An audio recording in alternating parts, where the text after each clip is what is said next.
Hi viewers, welcome to AS Media. తెలంగాణలో లోక్సభ ఎన్నికల పూర్తి పోలింగ్ వివరాలను ఎన్నికల సంఘం వెల్లడించింది.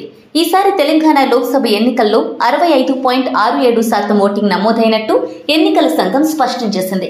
గత లోక్సభ ఎన్నికలతో పోలిస్తే 3% పోలింగ్ పెరిగింది. ఇటీవల జరిగిన అసెంబ్లీ ఎన్నికలతో పోలిస్తే 2% పోలింగ్ పెరిగినట్లు తెలుస్తోంది. మరి ఈ పెరిగిన పోలింగ్ శాతం ఏ పార్టీకి లాభం చేకూర్చనుందో చూడాలి. అయితే ఈసారి ఓటర్లు చాలా కసిగా ఓటేసినట్టుగా గణాంకాలు చెబుతున్నాయి.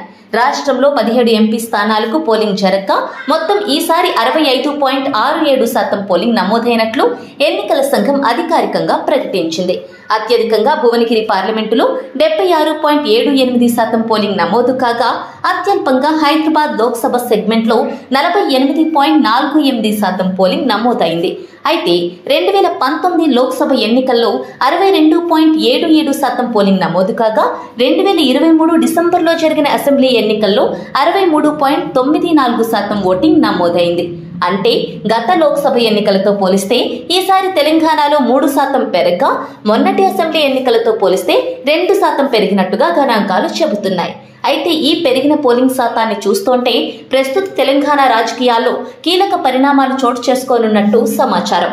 ఎన్నికల పర్వం మొదలైనప్పటి నుంచి 3 ప్రధాన పార్టీలు ఎవరికి వారు అనుగుణంగా వాళ్ళు అధిక స్థానాలు తమకే వస్తాయని ధీమా వ్యక్తం చేస్తూ వస్తున్నారు.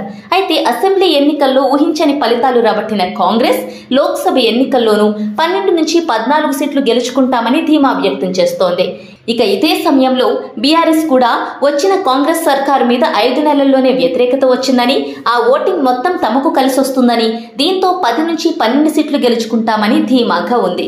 బీజేపీ కూడా అసెంబ్లీలో తమకు ఓటింగ్ శాతం పెరిగిందని, మోదీ మేనియాతో ఈ ఎన్నికల్లోనూ తమకు డబుల్ డిజిట్ నెంబర్ వస్తుందంటూ ధీమా వ్యక్తం చేస్తోంది. మరి ఇప్పుడు పెరిగిన ఓటింగ్ శాతం ఏ పార్టీకి లాభం చేకూర్చనుందనేది జూన్ 4న తేలనుంది.